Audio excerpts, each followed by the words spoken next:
We light the first candle to honor Buddhism. We need to see and agree that what we seek already lives within us, and we within it. Now we know our one great task. Watch for whatever promises us freedom, and then quietly, consciously refuse to see ourselves through the eyes of what we know is incomplete. Then we live wholeness itself instead of spending our lives looking for it. We light the second candle to honor Taoism. Be content with what you have. Rejoice in the way things are. When you realize there is nothing lacking, the whole world belongs to you. We light the third candle to honor Judaism. You may not make the image of God because you are the image of God. We light the fourth candle to honor Christianity.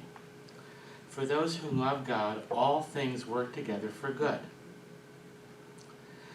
We light the fifth candle to honor Hinduism. The one who sees me in everything and everything within me will not be lost to me, nor will I ever be lost to him.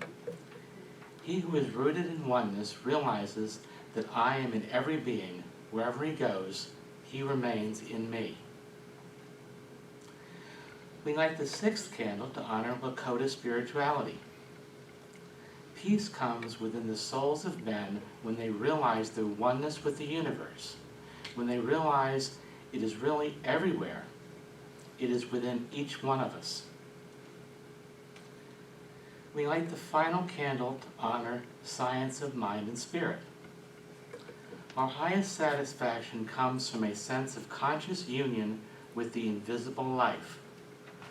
All human endeavor is an attempt to get back to first principles, to find such an inward wholeness that all sense of fear, doubt, and uncertainty vanishes.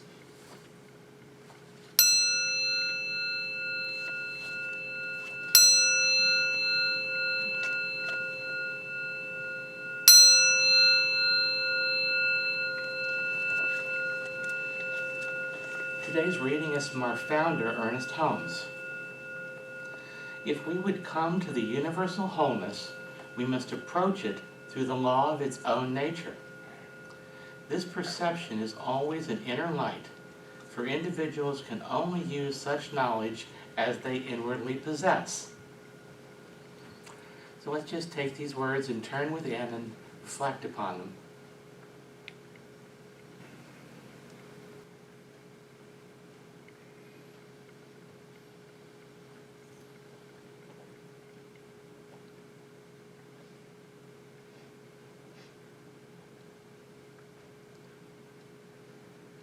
It is so good to be gathered here today in our community and in our oneness.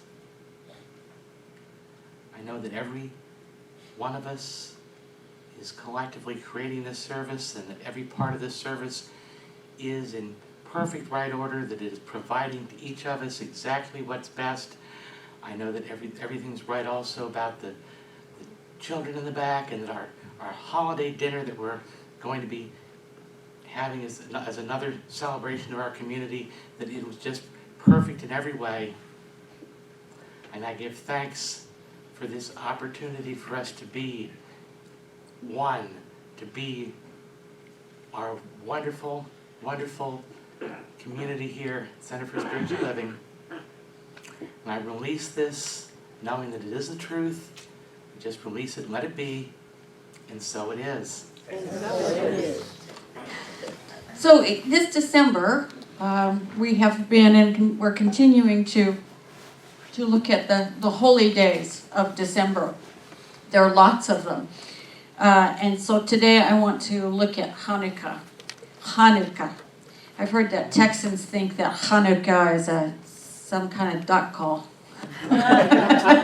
It's not.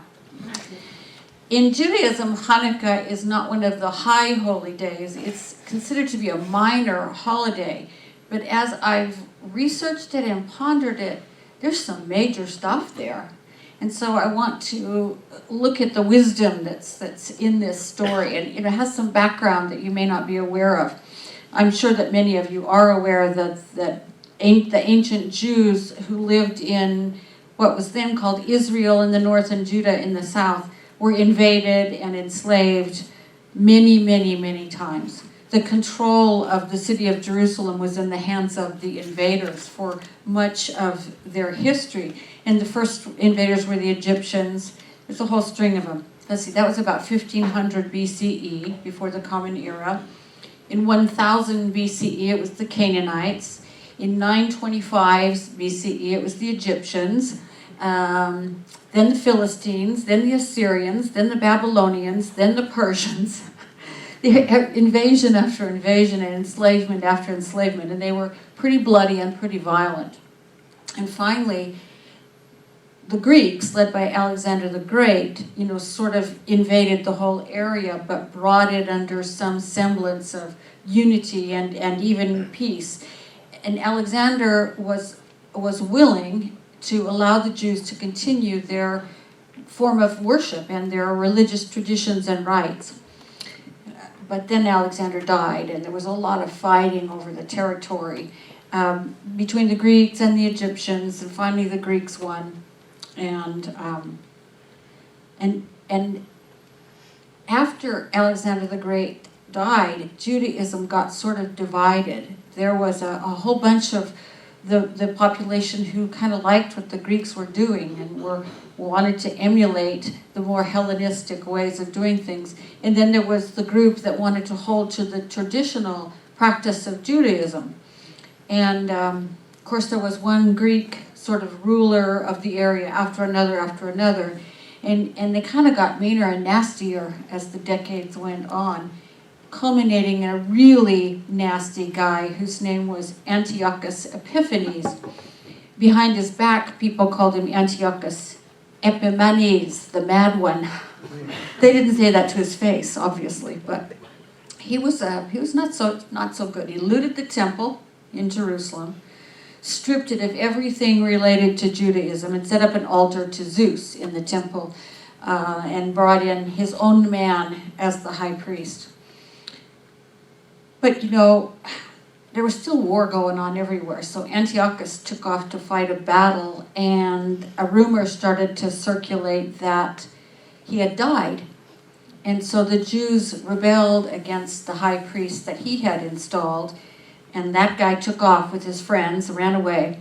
And so then Antiochus, who was very much alive, came back and found out what had happened and went berserk. He just went out and started killing the Jews, and he outlawed their worship, and he burned all the Torah scrolls, and he made circumcision a capital offense, and he would make the elders eat pork in public, and if they refused, they were killed. Thousands of people were killed by this guy having his revenge. Not a nice man. And some of the Jews took off for the hills. There was a whole bunch of them actually, and pretty soon more and more Jews who were loyal to their religion joined them, and they became known as the Maccabees. They were led by Judah the Strong, who sometimes is called Judas Maccabeus, and they made war against the Greeks and their followers. They would nip down and have a raid, and skirmish after skirmish, they kept winning. And so finally, in an attempt to get rid of them completely, Antiochus sent 40,000 men. That was the largest army in the world at that time. He sent 40,000 men against them, but the Maccabees won. They came out on top of that, and they returned to reclaim Jerusalem. So they cleared the temple, they built a new altar, they were getting ready to dedicate the temple, and it had been looted. So when the time came to light the menorah in the sanctuary, they found one small jar of oil, sanctified oil, enough to burn for one day. They were kind of upset by that because they didn't want to just burn it for one day, but it took them like a week after that. It would have taken them a week to go out and press new olive oil and sanctify it according to their tradition and have it ready for the lamps to be lit again. But in faith, they used that oil, they lit the lamp with the one container of oil, and then they went off to harvest olives for new oil.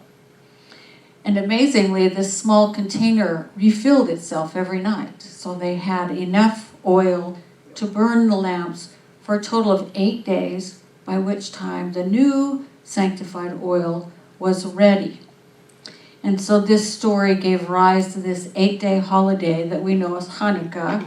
And one of the traditions is lighting, it's not actually a menorah, it's called a Hanukkah. It's 9 branches instead of 7.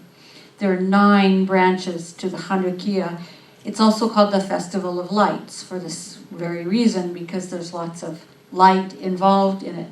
And so they light the 9 candles over the course of the holiday, and they give thanks. They give thanks. They give thanks to God. It's a party. It's a celebration holiday. On the very first night, the candle on the far right of the Hanukkah is lit, and that candle is called the shamash, the attendant candle. And I'll talk a little bit more about that later. The story focuses on the miracle of the oil jug refilling itself so they had enough oil, right? But it seems to me the larger miracle is that the Maccabees won the fight against the largest army in the world. This small band of scrappy people from the hills against the 40,000 Greek soldiers. Pretty amazing. The larger miracle is their deliverance from this really virulent oppression. So I looked up the word miracle, and it has 2 definitions in the main. The first one is a surprising and welcome event, not explicable by natural or scientific laws, and therefore considered to be the work of a divine agency. The second one is a highly improbable or extraordinary event, development, or accomplishment that brings very welcome consequences. So the Jewish scriptures are full of both kinds of miracles, aren't they? Lots and lots and lots of miracles from Sarah and Abraham. This came up in law school. It's called the case of the fertile octogenarian. Because Sarah was 90 and Abraham was 100 when they got pregnant. Go figure that one out. And had the baby, John the Baptist. You know, the parting of the Red Sea, the manna from heaven, the oil jug refilling itself overnight. There are lots and lots of stories relating highly improbable or extraordinary circumstances or developments that bring welcome consequences in all of the scriptures. And, you know, I think about these stories a lot. I think about scripture of all sorts a lot because I think there's so much to it that we have missed. We have missed because we focused on just the surface level of scripture. You know, overall, I think the scriptures of all traditions tell us that human life has difficulty in it. That's the very first thing, right?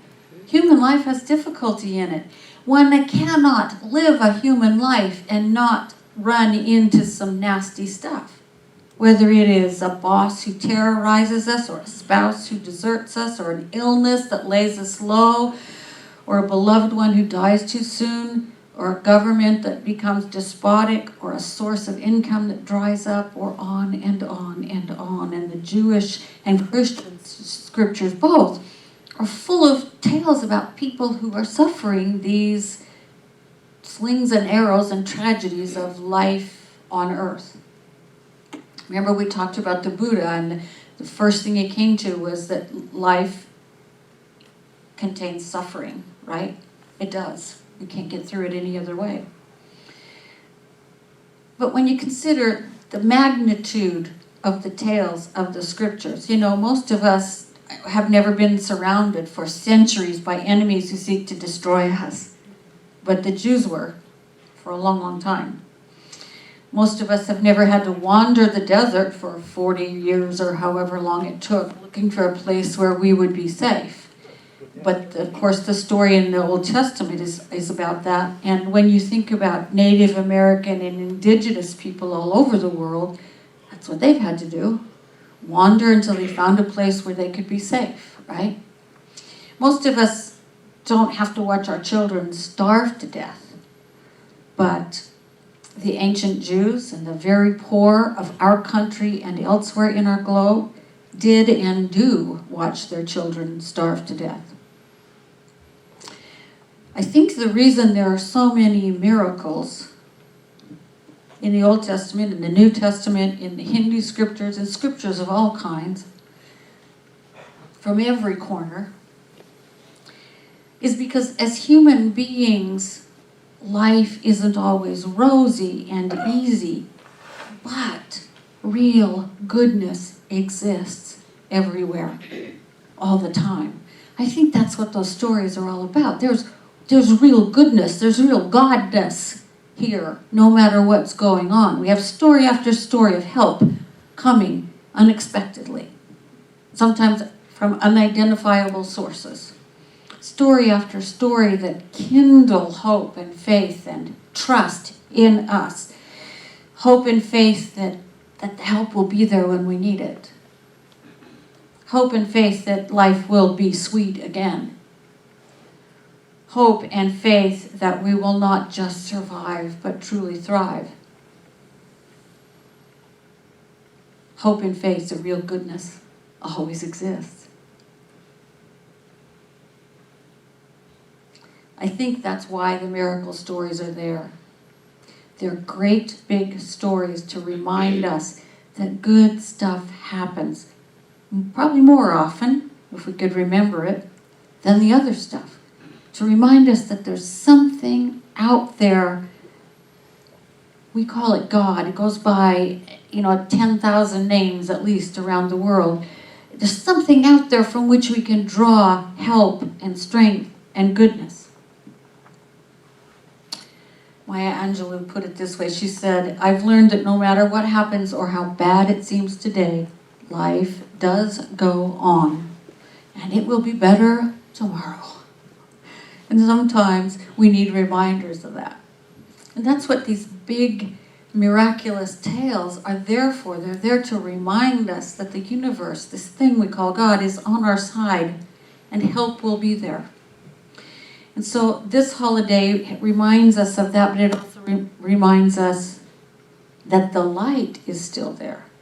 Whether we see it or not, the light is always there. It helps us cultivate that. And we celebrate these holidays together so that we're reminded that when we find ourselves alone and in pain, we can remember that the light is still there. The light is still there whether we see it or not. There are lots and lots of layers to this story. And one that I mentioned a minute ago is called the shamash. The shamash is the first candle that's lit on the Hanukkah. And you can use the shamash to light the other candles throughout the holiday. But if the power goes out, so you can't use any of the other 8 candles for anything, any other purpose than burning for the holiday. But you can grab the shamash if you need a light when the power goes out. You can also use the shamash to replace one of the other candles if something happens to it during the days of the holiday. That's why they call it the attendant candle. It's there to be used. And this notion of the shamash comes from an ancient rabbinic tradition called the Way of the Long Pole. Apparently the temple menorah, which is used to sanctify the tabernacle, is in the area of the temple called the sanctuary, where only priests can go. Lay people cannot go in there. But there is no rule that says that a lay person can't light the menorah. But the menorah's in there where a lay person can't go, right?